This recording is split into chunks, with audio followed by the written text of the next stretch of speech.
요한복음 5장 16절, 17절, 18절 세 말씀을 맞추어서 합독하겠습니다. 같이 16절부터 읽습니다. 시작. 그러므로 안식일에 이러한 일을 행하신다 유대인들이 예수를 박해하게 한지라. 예수께서 그들에게 이르시되 내 아버지께서 이제까지 일하시니 나도 일한다 하시매 유대인들이 이로 말미암아 더욱 예수를 죽이고자 하니 이는 안식일을 범할 뿐만 아니라 하나님을 자기의 친아버지라 하여 자기를 하나님과 동등으로 삼으심이로라. 아멘. 오늘 주신 말씀 함께 받기 앞서서 오 신실하신 주 함께 우리 찬양하고 말씀을 나누겠습니다.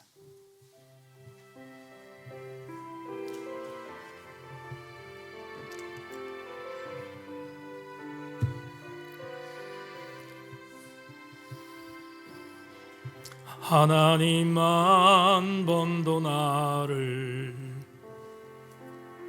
실망시킨 적 없으시고 언제나 공평과 은혜로 나를 지키셨네. 오 신실하신 주, 오 신실하신 주, 내 너를 떠나지도 않으리라, 내 너를 버리지도 않으리라. 약속하셨던 주님, 그 약속을 지키사 이후로도 영원토록 나를 지키시리라 확신하네. 지나온 모든 세월들 돌아보아도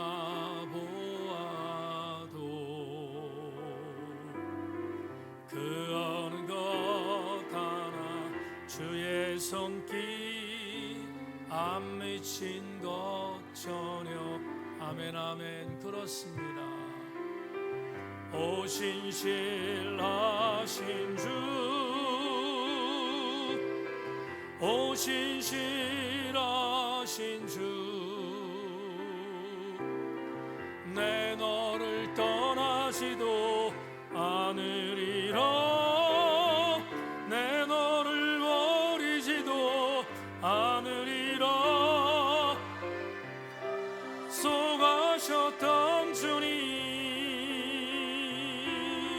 그 약속을 지키. 아멘 아멘. 이후로도 영원토록 나를 지키시리라 확신하.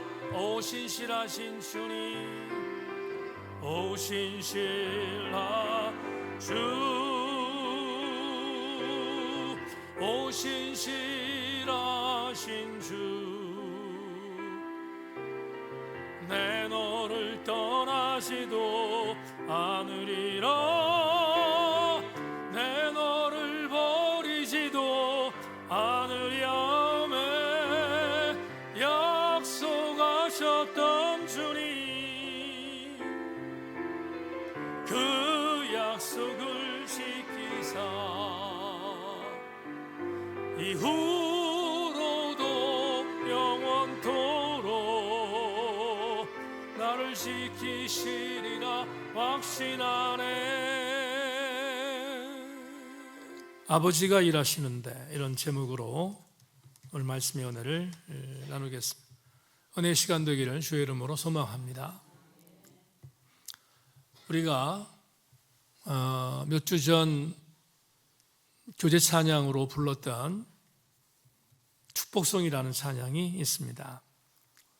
가사를 우리가 다 알고 있지만 다시 한번 음미해 봅니다. 때로는 너희 앞에 어려움과 아픔이 있지만 담대하게 주를 바라보는 너의 영혼. 너의 영혼 우리 볼 때 얼마나 아름다운지. 너의 영혼 통해 그 영광 받으실 하나님을 찬양. 오 할렐루야. 이 곡은 우리에게 너무 잘 알려져 있는 송정미 사모님이 만들고 부른 아주 유명한 복음성가입니다.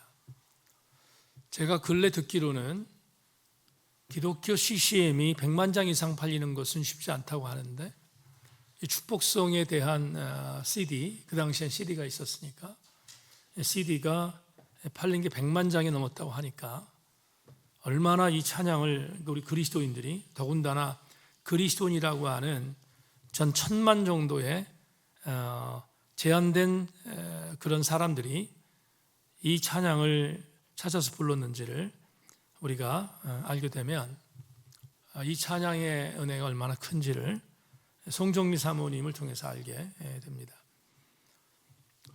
송정미 사모님이 이 찬양을 부르고 엄청난 인기를 얻고 난 뒤에 CBS에서 한번 인터뷰를 한 적이 있는데, 그 CBS에서 기자가 이렇게 물었습니다.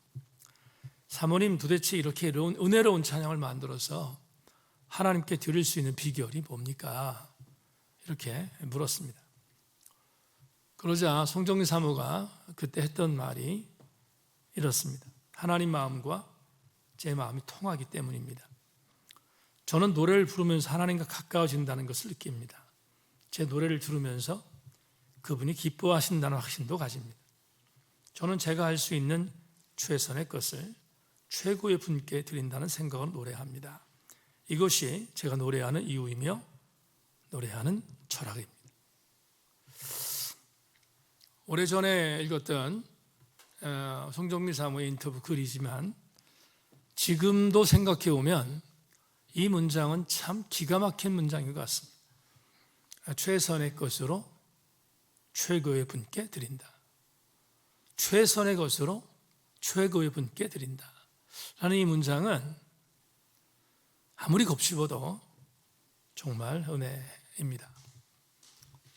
그런데 속 안으로 들여다보면 최선의 것으로 최고의 분에게 드린다는 이 말은 우리 그리스도인들에게 너무 당연한 일입니다.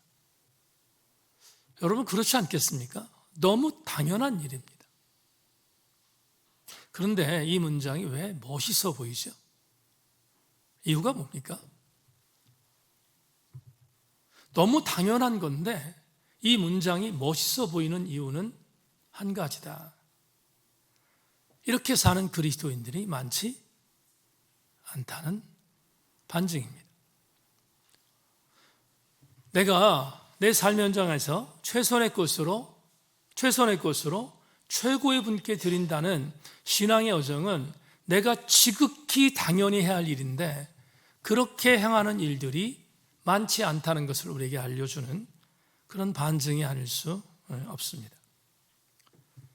여러분, 우리가 왜 최선의 것을 주께 드려야 할까를 질문한다면 무엇 때문에 우리가 최선을 다해서 하나님 앞에 최고의 것을 드려야 됩니까? 이유가 뭡니까? 그 이유를 답하다 보면 저는 여러 가지의 답이 나올 수 있겠지만 저는 개인적으로 이런 생각이 들었습니다. 내가 내 하나님 여호와께 최고의 분께 내 최선을 다하여 내 삶에 최선을 드리는 이유는 그분이 오늘 설교 제목처럼 나를 위해서 일해 주시기 때문입니다. 나를 위해서 일하시는 분이니까 그분에게 우리의 최선을 드리는 것은 너무 마땅하다. 오늘 본문 17절은 우리가 오늘 요한복음 36번째 강해의 텍스트를 3절밖에 보지 않았지만 이 3절밖에 되지 않는 이 텍스트 가운데서 17절이 주제절이라고 할 수 있는데 우리에게 너무나 익숙하지만 너무 유명한 말씀입니다. 이제 말씀을 드리겠습니다마는 자기를 괴롭히는 유대인들을 향해서 주님이 이렇게 말씀합니다. 내 아버지께서 일하시니까 나도 일하는 게 마땅하다. 너무 상식적인 것이요. 우리 주님께서 자기를 공격하는 유대인들에게 이렇게 말씀하셨습니다. 그럼 오늘 17절에 대한 이 내용에 대한 부분을 우리가 한번 조금 더 깊이 들여다보기를 원합니다. 본문을 빠르게 지나가겠습니다. 우리가 이미 봤으니까. 베데스다라고 하는 자비의 집이라는 이름으로 불리는 곳에 38년 된 병자가 평생 동안 빌어먹고 살 수밖에 없었습니다. 그런데 왜 거기서 머물렀냐면 이 베데스다 연못가에 환자는 누워 있었기 때문에 혹여나 베데스다 연못에 물이 동하면 거기에 제일 먼저 들어가서 천사가 내려와서 물을 통하게 만들 때 제일 먼저 선착순으로 거기 도착해서 자기의 몸을 담그는 자가 고침받는다는 소문이 있었고, 여러분 팩트입니까? 소문입니까? 소문입니다. 소문이 있었고, 근데 그 소문을 믿기로 하고 이 사람이 38년 동안 누워 있었는데 그 자리를 떠나지 않은 이유입니다. 혹여 누군가 자비를 베푸는 사람이 자기에게 와서 자기를 번쩍 들어서 베데스다 연못가에 데려가서 제일 먼저 선착순으로 자기 몸을 담궈주면 그러면 자기 몸이 나을 수 있다고 하는 실마리, 아주 정말 신라 같은 희망을 걸고 있었기에 베데스다 연못가를 떠나지 않았던 겁니다. 그런데 주님이 오셔서 이 환자를 고쳐주셨습니다. 고쳐주셨습니다. 아무런 조건을 보지 않고 고쳐주셨습니다. 그러자 이 사람이 너무 좋았습니다. 너무 좋아서 병이 고침을 받고 얼마나 기뻤겠습니까? 그래서 그는 자기가 누워있던 장소에서 일어나서 왔다 갔다 아마도 막 노래하고 막 정말 신바람 나는 그런 어떤 오고감들을 그 현장에서 보여줬을 것입니다. 그런데 5장 10절에서 우리가 이미 봤습니다. 오늘 본문은 아니고요. 5장 10절에서 괴물들을 만납니다. 제가 괴물이라고 표현한 말을 여러분 이해하십시오. 왜 괴물인가? 10절을 보면 5장 10절 이런 말씀이 있죠. 유대인들이 병 나은 사람에게 이르되 안식일인데 내가 자리를 들고 가는 것이 옳지 아니하니라. 이 구절 정말 너무 기가 막히지 않습니까? 38년 동안 누워있던 환자가 일어나서 기뻐서 막 왔다 갔다 하고 나 나았다고 막 간증하는데 유대인들이 너 나은 날이 안식일 아니냐? 안식일에 너 이렇게 왔다 갔다 하는 게 옳으냐? 그리고 딴지를 겁니다. 딴지를 걸고 막 야단을 치는 거예요. 유대인들이 야단을 칩니다. 38년 만에 일어난 환자를 야단치는 겁니다. 얼마나 여러분 유대인들의 소외가 악합니까? 얼마나 악합니까? 제가 이 구절을 해석할 때마다 그 느낌이 드는데 이들이 왜 이 안식일에 일어난 38년 된 이 환자를 야단쳤을까? 오늘 설교 원고에는 없는데요. 이유가 왜 그랬을까? 이런 생각이 들었어요. 혹시 자기들이 못해서인가? 자기들이 이 환자를 일어나지 못하게 해서 그런가? 상태적 박탈감 때문에 그런가? 그런 생각도 해봤습니다. 근데 성경적이지 않으니까 성경에 있는 내용으로 한번 돌아가 보겠습니다. 38년 된 환자가 일어난 게 안식일입니다. 일어난 날이 안식일인데 이 안식일에 일어났다는 것에 대해서 굉장히 못마땅히 여긴 겁니다. 유대인들이. 왜 이들이 안식일에 대해서 이렇게 집착했을까? 이유가 뭘까? 제가 여러분에게 답을 하나 제시하기 위해서 주석서 하나를 읽겠습니다. 이 불평은 미슈나 율법에 의해서 정당화된다. 세버스 7장 2절을 보면, 세버스란 말은 안식이란 뜻입니다. 안식일 7장 2절을 보면 안식일에 하지 말아야 하는 중요한 일의 종류는 어떤 물건을 한 곳으로부터 다른 곳으로 옮기는 일까지 포함하여 40여 가지가 있다. 만일 어떤 사람이 살아있는 사람을 자리에 눕혀 운반한다면 그는 그 자리 때문에 책망을 받지 않는다. 왜냐하면 자리는 부차적이기 때문이다. 만일 자리 위에 아무도 없다면 그것을 운반하는 사람은 잘못을 범하게 된다는 뜻이다. 여기서 예수 자신이 안식일 법을 위반했다고 고발당하지 않았다. 예수가 지적당한 이유는 그는 단지 다른 사람을 범법으로 이끌었다는 명령을 내렸기 때문이다. 주석을 지금 말씀드렸는데요. 이런 겁니다. 지금 쉽게 말씀을 드릴게요. 유대인들이 보는 미슈나라는 율법서가 있는데요. 그 율법에 안식일법을 제정한 40개가 있어요. 7장 2절에 보면 분명히 안식일에 하지 말아야 할 40가지의 일들을 적시하면서 이렇게 적어놨어요.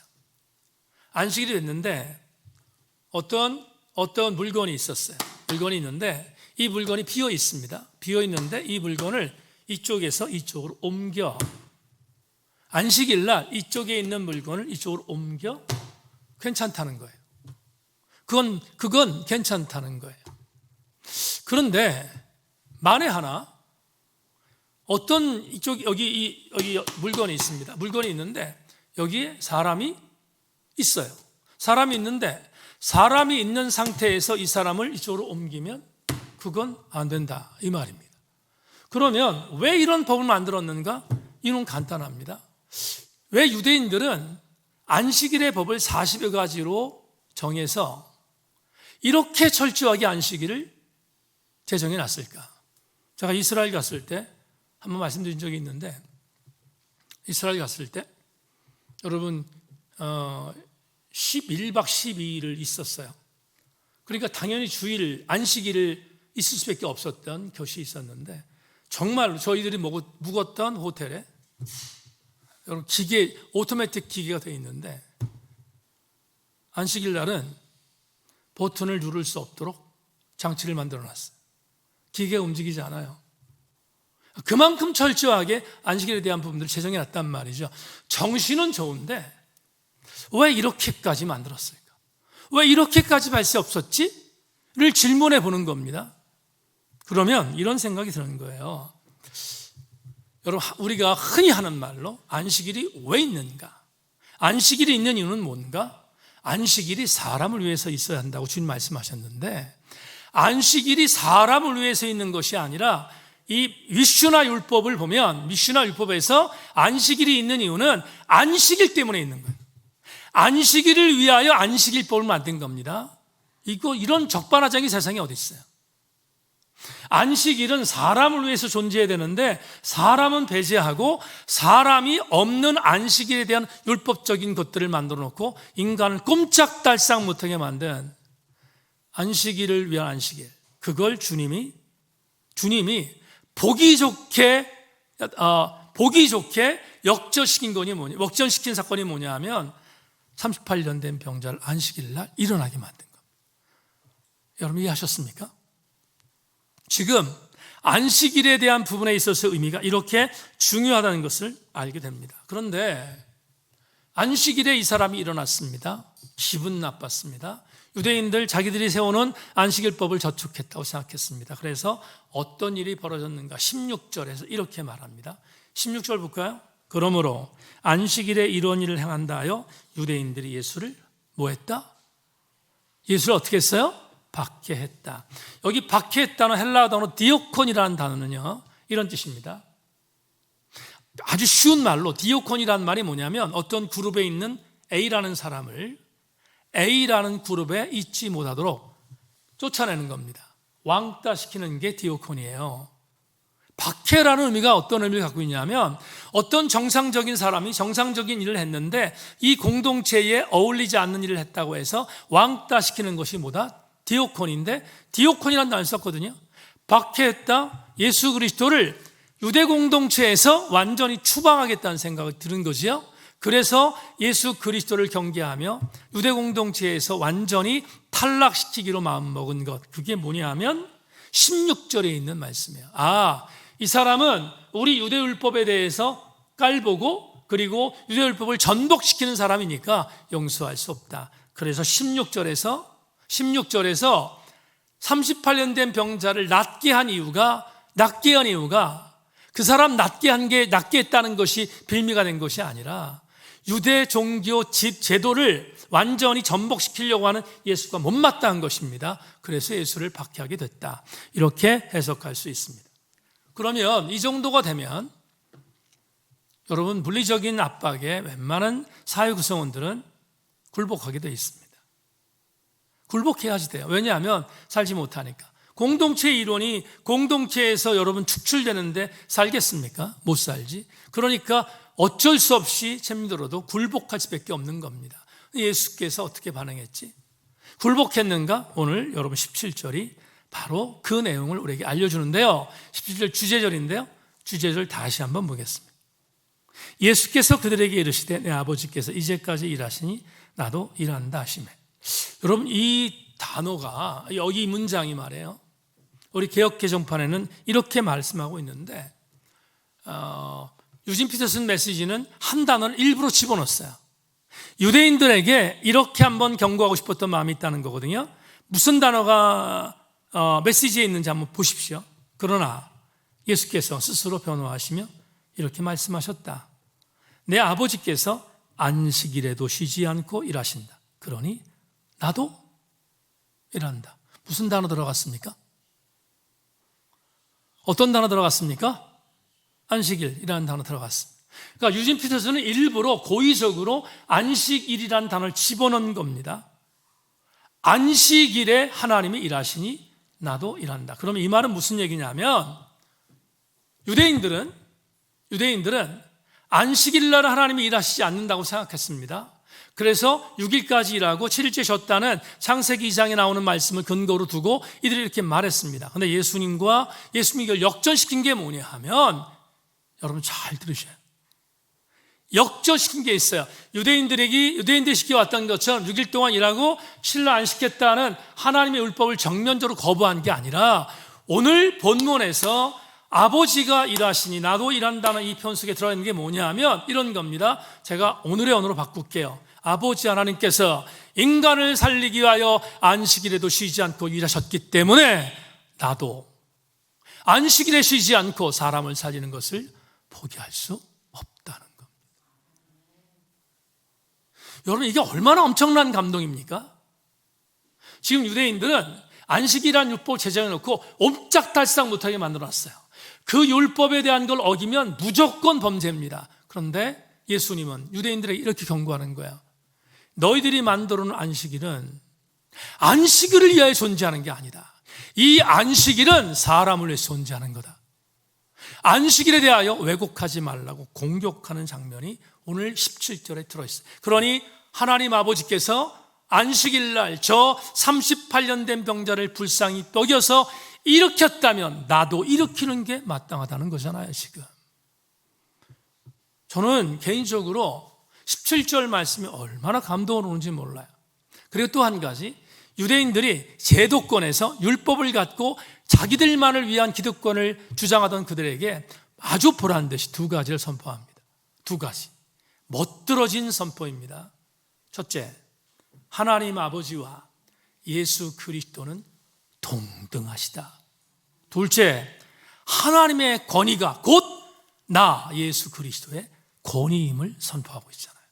17절에서 여러분 빼박입니다. 이건 정말로 부인할 수 없는 거예요. 아주 엄격하게 선포했습니다. 지금 유대율법의 어마무시한 물리적인 폭력 앞에서 주님이 이렇게 한 발자국도 뒤로 물러서지 않았어요. 여러분 이 생각 한번 해보십시다. 왜 유대인들이 안식일에 병자를 고친 것에 대해서 시비를 걸더니 이제 그 안식일에 병자를 고친 예수님에 대하여 시비를 거는가? 한번 소급해 보겠습니다. 병자에 대한 부분을 가지고 야단쳤는데 이제 그 병자에 대한 야단이 주님에게로 바뀌었습니다. 주님을 막 질타합니다. 질타하는데 이유가 뭘까? 이들이 왜 이렇게 시비를 걸었지? 이것도 주석서 하나를 읽어드리겠습니다. 잘 들으십시오. 예수의 발언은 구약성경의 핵심적 단원인 우리 하나님 여호와는 오직 한 분이신 여호와시니 따라서 필연적으로 따라오는 명령 너는 나 외에 다른 신들을 내 앞에 두지 말지라라는 율법에 대한 정면 공격이라. 한 인간이 자기를 하나님과 동등됨으로 삼은 것은 궁극적으로 신성모독이고 이 문제는 타협의 여지가 없었기 때문이다. 풀자면 유대인들은 감히 어떤 한 인간, 예수라는 존재가 하나님과 동일하다고 말하고 하나님의 권위가 내 권위라고 말하는 것에 대해서 대단히 기분 나빴다는 겁니다. 신성 모독이었다는 거예요. 하나님 한 분 말고는 누가 하나님이라고 말할 수 있는가라고 시비 걸고 있는 겁니다. 그게 오늘 18절에 연결되죠. 18절 마저 보겠습니다. 18절, 유대인들이 이로 말미암아 더욱 예수를 죽이고자 하니 이는 안식일을 범할 뿐만 아니라 하나님을 자기의 친아버지라 하여 자기를 하나님과 동등으로 삼으심이로라. 이게 굉장히 기분 나빴던 것이, 견딜 수 없었습니다. 하나님을 모독한다고 생각했습니다. 어떻게 인간 예수가 하나님과 동일하다고 말하지 저 인간을 살려두면 안 될 것 같아 라고 질타하기 시작했습니다. 근데 제가 여러분 조금 이따 말씀을 드리겠습니다만 사실은 그게 표면적인 이유는 아니에요. 이면적 이유가 따로 있습니다. 끝까지 설교를 들어보시기 바랍니다. 그러면 여기까지 여러분과 오늘 본문을 해석했습니다. 그러면 우리가 한 가지 질문을 던지고 답을 찾아야 되겠는데, 유대인들이 예수 그리스도께서 하셨던 말씀 굉장히 기분 나빠했습니다. 아버지가 일하시니 나도 일한다. 신성 모독이라 생각했습니다. 그런데 우리는 오늘 신앙으로 받아들이는 게 있습니다. 뭘 받아들이냐면, 유대인들은 시비를 걸고 유대인들은 막 공격하지만 우리는 신앙으로 받아들이는 게 있습니다. 뭘 받아들이냐면 이걸 받아들입니다.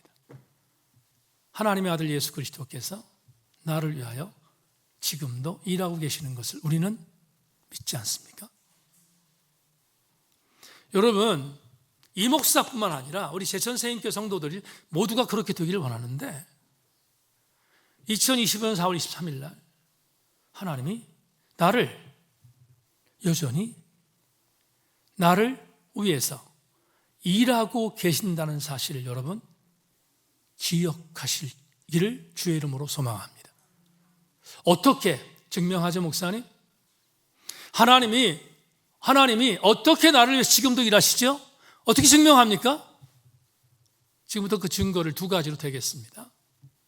굉장히 많겠지만 오늘 본문만 의지하여 두 가지로 되겠습니다. 첫째, 레마. 하나님이 당신 아들 예수 그리스도를 우리에게 보내셨습니다. 그리고 그 주님은 죄인된 우리를 찾아오셨습니다. 죄인된 우리를 찾아오셨는데, 자, 주목하십시다. 2000년 전 주 1세기에 베데스다 연못가에 38년 된 병자를 찾아가신 것뿐만 아니라 그 찾아가심의 역동은 오늘 우리에게도 여전히 찾아오시는 것으로 이어지고 있다는 것. 이건 우리의 신앙 고백 속에서 대단히 중요한 고백이 아닐 수 없습니다. 자, 보십시다. 38년 된 병자, 주님이 찾아가셨습니다. 여러분, 병자가 우리가 강의를 미리 했으니까 38년 된 병자가 나한테 오시라고 콜했습니까? 그랬습니까? 아닙니다. 38년 된 병자는 주님에게 나에게 와달라고 콜하지 않았어요. 마치 시로 베니키아 출신의 한 여인이 자기의 딸이 흉악히 귀신에 들려서 내 딸을 고침받도록 하기 위해서 유대 청년이었던 예수 그리스도를 찾아와서 내 딸을 불쌍히 여달라고 요청했습니까? 그녀는 요청했지만 오늘 본문에 있는 38년 된 병자는 그런 요청 1도 하지 않았습니다. 이해하셨지요? 그렇게 하셨습니다. 여리고성으로 들어오신다는 이야기를 듣고 단신이었던 삭개오는 예수님 얼굴을 봐야겠다고 생각해서 뽕나무에 올라갔습니다. 그리고 예수님 쳐다봤습니다. 예수께서 오늘 내가 너희 집에 들어갈 거야. 올라간 결정을 보고 오늘 너희 집에 들어갈 거야. 그러자 주님이 자기 집에 오는 것에 대해서 너무 기뻤습니다. 삭개오가 자기의 집으로 모셔드렸습니다. 그리고 주님에게 반응합니다. 주님, 우리 집에 오셔서 너무 감사합니다. 주님께서 말씀하시지 않아도 제가 할 일이 있습니다. 제가 제 재산을 뚝 잘라서 그래서 가난한 사람에게 나눠주겠습니다. 그리고 누구 것을 도적질 안 있으면 4배나 갚겠습니다. 율법에 있는 그대로입니다. 여러분 이게 뭐죠? 예수 그리스도가 이게 뭘 말하는 거예요? 나를 불쌍히 여겨달라고 콜하는 거잖아요. 지금 삭개오가 나를 바라봐 달라고, 나의 죄를 용서해 달라고 콜하는 겁니다. 38년 된 병자가 삭개오처럼 콜했습니까? 아니요, 콜하지 않았습니다. 전혀 콜하지 않았습니다. 이런 방도 하지 않았습니다.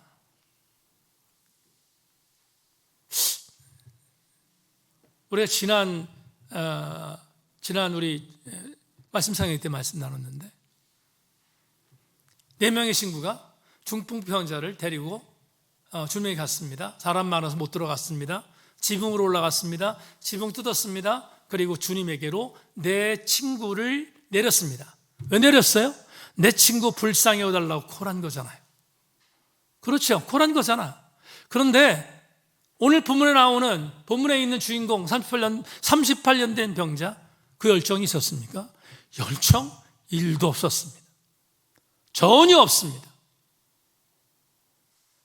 우리가 이미 공부했던 것처럼 여러분 12년 동안 혈루병을 앓던 여인 예수께 갔습니다. 죽기를 각오하고 예수 그리스도 옷을 잡았습니다. 그것도 뒤에서 무슨 말입니까? 내가 예수 그리스도 옷을 잡았으니까 주님 나를 좀 어떻게 치유달라는 신호를 보낸 거잖아요. 38년 된 병자 그렇게 이 여인처럼 주님을 향해서 옷잡을 잡았습니까? 잡지 않았습니다. 성경 찾아보세요. 잡지 않았습니다. 이상하지 않습니까? 조건도 안 돼, 자격도 없어, 요청도 안 해, 아무것도 안 했어. 근데 주님이 베데스다 연못으로 가셨습니다. 가셔서 아무런 자격 조건이 없는 그에게 너 낫고 싶니? 너 낫고 싶니? 여기서 우리는 대단히 엄청난 실망을 합니다. 이게 웬일입니까? 여러분, 너 낫고 싶니? 얼마나 쾌재입니까? 얼마나 기회 같습니까? 와, 이런 절호의 기회를 받은 38년 된 병자. 그럼요, 주님 낫고 싶지요. 제발 좀 고쳐주세요 라고 말해야 되는데 그렇게 말합니까? 1도 안 합니다. 이 38년 된 황자는 뭐라고 말합니까? 너 낫고 싶니 말하는데 선생님 내가 저기 내려가야 돼요. 저기 내려가면 내가 낫는데 근데 한 명도 나를 도와주는 게 없어. 이런 정말 이런 자격 없는 이 사람이 누구예요? 요한복음 5장의 주인공 나오는 38년 된 병자입니다. 근데 주님이 자격도 없고 조건도 없고 콜도 하지 않았는데 내 자리를 들고 일어서 걸어가라. 그리고 선포하셨습니다. 일어났습니다. 걸어갔습니다. 여러분 이게 지금 뭘 얘기하려고, 여러분 담임 목사가 뭘 얘기하려고 말씀드리는지 아십니까? 이거 38년 된 베데스다 연못가에 있는 그 병자, 그 병자가 바로 나입니다. 저 여러분이라고요. 다르지 않습니다. 에이 목사님 저는 38년 된 병자보다 낫지요. 그런 사람이 있습니까 여기? 제가 속으로 안 들어가 봤지만 다를 거 별로 없습니다. 우리도 같은 존재입니다. 우리도 별다른 존재 아니거든요. 모양새만, 여러분 담임 목사가 넥타이 메고 여러분 설교하고 있으니까 폼 잡고 있으니까 지금 이렇게 있는 거지, 저도 베데스다 연못가에 있는 이 병자와 뭐가 달라요? 저도 똑같은 죄인이잖아. 근데 놀라운 일이 뭐지? 그런 나에게 주님이 오셨잖아요. 오셨다는 건 뭘 말하냐면 지금도 주님은 일하고 계신다. 장로교회 교리 중에서 목숨 걸고 있는 게 있어요. 교리 중에서 5대 교리가 있습니다. 그런데 하나님이 구원하기로 마음먹은 자, 그는 아무리 용을 써도 구원받게 만들 거야. 은혜를 줘서. 그걸 뭐라고 하냐면 불가항력적 은혜라는 단어를 써요. 피할 수 없는 은혜라는 거예요. 하나님이 모가지를 비틀어서 은혜를 줘서 반드시 구원시킨다는 거예요. 이럴 때 저는 장로교회 5대 교리를 믿는 사람은 아니지만 이럴 때 이 말에 대해서 아멘해요. 와, 38년 된 병자, 불가항력적 은혜를 받은 사람이구나. 그렇구나. 5대 교리를 믿는 게 아니라 하나님의 피할 수 없는 은혜를 정말로 이 환자가 받았구나. 그건 저는 믿어요. 그걸 믿는다고 저도 믿는다. 아멘 합니다. 저도 아멘해요. 그런데 말입니다. 하나님은 그것만 하셨나? 그건 여러분 베데스다 연못가에 38년 된 환자를 보면 하나님이 그것만 하신 것 같아. 그때 그 장소로 가서 아들을 보냈고 아들이 그를 고쳐준 것을 보면 불가항력적 은혜를 그 사람에게 준 것만 같아. 그런데 말입니다. 설교 준비하다가 제게 온 감동은 또 다른 게 있어요. 이제 성결교회 목사니까 성결교회 신학으로 말해봅시다. 여러분, 피할 수 없는 은혜를 38년 된 환자에게 주시기 위해서 베데스다 연못가를 하시던 주님, 오늘 제천 세인께 오십니다. 오셔서 우리에게 저와 여러분에게 이렇게 말씀합니다. 사랑하는 아들아, 사랑하는 딸아, 내가 너를 하나님의 사랑에서 벗어나지 않도록 내가 일하고 있어. 이건 뭐죠? 이건 성결교회 신학에 나오는 아주 중요한 겁니다. 뭐냐? 불가항력적 은혜가 아니라 하나님은 오늘도 우리에게 나를 보호하시게 하도록 만들기 위하여, 떨어나가지 않도록 만들기 위하여 나를 지금도 위하여 일하시는 하나님의 역동적인 은혜가 우리에게 임하고 있다는 증거 아니겠습니까? 교우 여러분, 저는 우리 교우들에게 하나님이 일하신다, 그러니 예수님도 일한다는 말을 오늘의 언어로 풀고 있습니다. 분명한 사실은 하나님은 베데스다 연못가의 환자에게 그에게 은혜를 주기 위해서 찾아가셨던 일하심, 그 일하심이 있습니다. 그런데 그 일하심은 그때만 있었던 것이 아니라 오늘 2025년 4월 23일 오늘 우리에게도 여전히 일어나고 있는 하나님의 은혜임을 믿고, 하나님의 일하심은 현재 진행인 것을 기억하고 그분의 은혜에 감사하는 우리가 되기를 소망합니다. 두 번째가 있습니다. 뭐가 있는가? 자막, 우리 또 하나 오늘 본문에서 얻어야 할 은혜가 있습니다. 주님은 주님의 로드십에서 조금도 흔들리지 않고 나를 위해서 일하십니다. 자, 이 부분은 우리가 좀 주목할 게 있습니다. 17절 18절 다시 한번 보죠.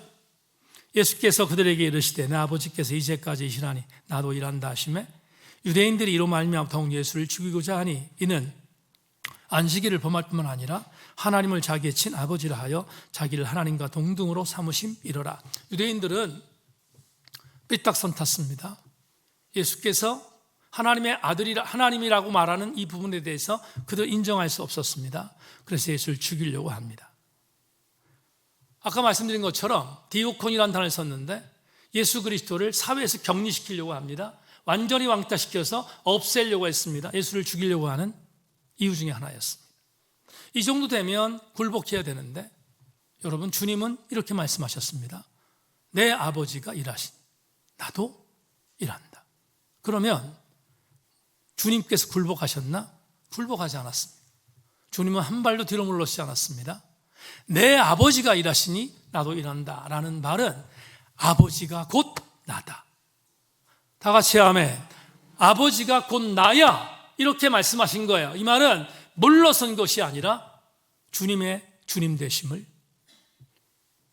선포한 것입니다. 유대인들에게 보란듯이 너희들은 나를 지금 믿지 않지만 나는 하나님이며 하나님의 아들이야 라는 것을 선포한 메시지가 오늘 17절에 있습니다. 그러면 제가 설교 준비하다가 은혜가 된 게 뭐냐, 이런 겁니다. 그러니까 예수 그리스도는 나의 주님이십니다. 만에 하나 유대인들이 그렇게 물리적인 협박을 하고 폭력을 가한다고 했을 때 주님이 굴하셨으면 우리가 그 주님을 어떻게 믿을 수 있습니까? 믿을 수 없습니다. 그런 유하신 주님을 어떻게 믿습니까? 그런 수없이 어떤 환경에 따라서 변곡점을 갖고 변질되는 주님을 어떻게 주님이라고 할 수 있습니까? 그러나 아무리 상황이 그래도 그 상황에 굴복하지 않고 하나님의 하나님 되심, 주님의 주님 되심을 인정하고 선포한 주님을 바라보면서, 그러니까 주님은 나의 주, 나의 하나님이시다. 이게 오늘 우리에게 주는 은혜입니다. 여러분, 마지막으로 한번 보겠는데요. 모세가 80세 된 어느 날 하나님이 시내산으로 부르셨습니다. 호렙산이라고 나오는데, 호렙산과 시내산은 무슨 뜻이냐면 같은 봉우리를 다른 이유로 부른 겁니다. 같은 산입니다. 불렀습니다. 그런데 가시떨기에 불이 붙었는데 안 탑니다. 소리가 들립니다. 모세야, 모세야. 누구시지요? 너 선 곳이 거룩한 곳이니까 신발을 벗어라. 그래서 주님의 명령인 줄 알고 가까이 갑니다. 거기서 모세에게 하나님 미션을 주셨습니다. 뭐라고 미션을 주냐면, 너 애굽의 바로에게 가라. 내 백성 이스라엘이 430년 동안 고통당하는데 이제 내가 들었다. 구원할 때가 왔다. 내가 너를 보낼 테니까 너 가. 막 버팅깁니다. 못 갑니다. 입술이 둔합니다. 별짓을 다 합니다.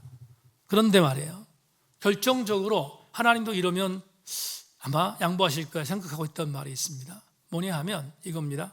여러분, 출애굽기 3장 13절 14절을 자막 보십시오. 모세가 하나님께 아뢰되 내가 이스라엘 자손에 가서 이루기를 너희 조상의 하나님이 나를 너희에게 보내셨다 하면 그들이 내게 묻기를 그의 이름이 무엇이냐 하리니 내가 무엇이라고 그들에게 말하리이까. 하나님이 모세에게 이르시되 나는 스스로 있는 자니라. 또 이르시되 너는 이스라엘 자손에 이같이 이르기를 스스로 있는 자가 나를 너희에게 보내셨다 하라. 우리가 알고 있는 예후의 아쉐르 예후라는 히브리어가 이런 뜻입니다. 나는 스스로 있는 자다. 우리가 개역 개정판에 나는 스스로 있는 자, 나는 스스로 있는 자라고 번역되어 있기 때문에 우리 개신교인들은 주님은 스스로 존재하는 분이라고 알고 있습니다. 그런데 다른 번역서에 보면 공동 번역이든지 아니면 표준세 번역을 보면 더 멋들어진 번역이 나옵니다. 나는 스스로 있는 자라는 번역을 성경 이렇게 말합니다. 나는 나야, 이렇게 말합니다. 나는 누구라고요? 나는 나야. 이 번역이 열광시켜요. 나는 나야. I am that I am. 나는 나야. 이게 열광되는 버전입니다. 왜 열광하는가? 저는 다른 것 때문에 열광하는 게 아니에요. 나는 나라는 번역 속에 이 선언이 들어있어요. 누가 나에게 뭐라 해도, 어떤 인간이 나에게 뭐라 해도 나는 흔들리지 않아. 여러분, 하나님이 흔들리면 우리 뭐 믿죠? 하나님이 만약에 흔들리면 우린 그분을 어떻게 믿어야 되죠? 근데 하나님이 선포하십니다. 나는 나야. 나는 외부의 공격, 상황의 여건, 나를 흔들어도 난 꿈쩍도 안 해. 나는 나야. 하나님은 하나님이야. 이게 얼마나 멋들어진 얘기며 얼마나 우리에게 연결되는 말씀인지 몰라요. 여러분, 인간은 수없이 정체성을 뒤바꿔요. 수없이 정체성이 뒤바뀌어요. 인간은 어떤 때는 A라는 측면에서 빌 붙었다가 어떤 때는 B라는 부분에 가서 빌 붙고 완전히 카멜레온식으로 살아갈 때가 얼마나 많습니까? 인간이. 우리 인간은 그런 존재예요. 그런 존재라고. 그런데 하나님은 그런 우리 인간을 향해서 이렇게 말합니다. 나는 나야. 흔들리지 않으세요. 주님의 정체성은 절대로 흔들리지 않아요. 저는 그걸 뭐라고 표현하죠? 주님의 로드십이다. 주님의 주님 되심입니다. 목회하면서 흔들릴 때 많습니다.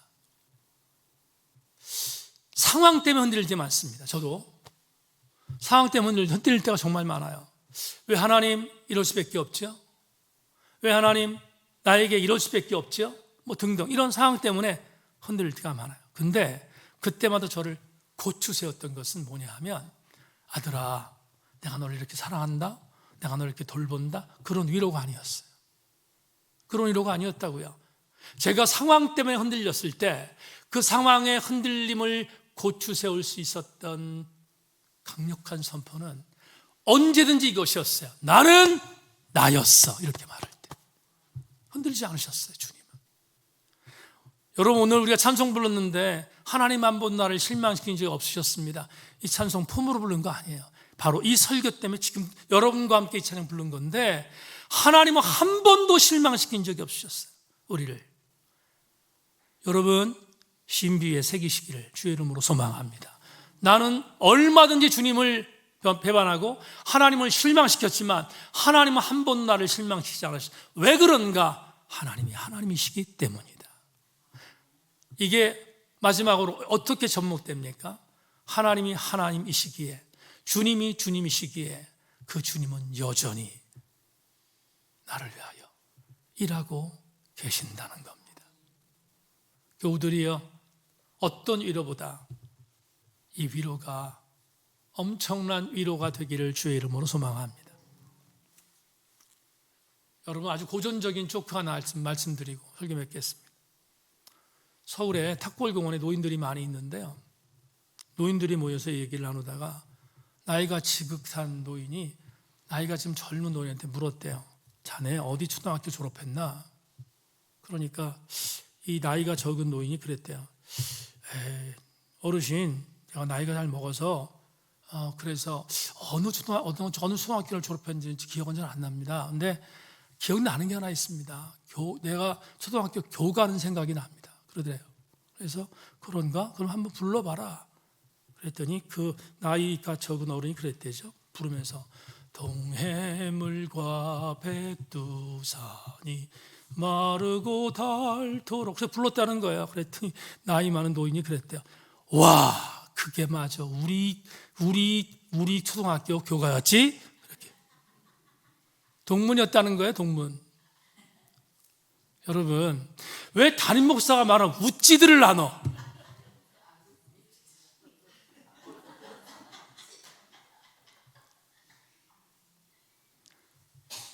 여러분, 인간은 나이, 환경, 상에 따라 수없이 정체성이 흔들립니다. 그게 인간입니다. 그러나 주님은 언제나 우리에게 오셔서, 찾아오셔서 일하시며 말씀합니다. 나는 나야. 여러분의 말씀을 의지하고 한 번도 우리를 실망시키지 없으셨던 우리 주님 찬양하고, 그분 앞에서 나를 위해 일하시는 그것 때문에 여러분 힘과 용기가 있는 여러분 되기를 주님의 이름으로 소망합니다.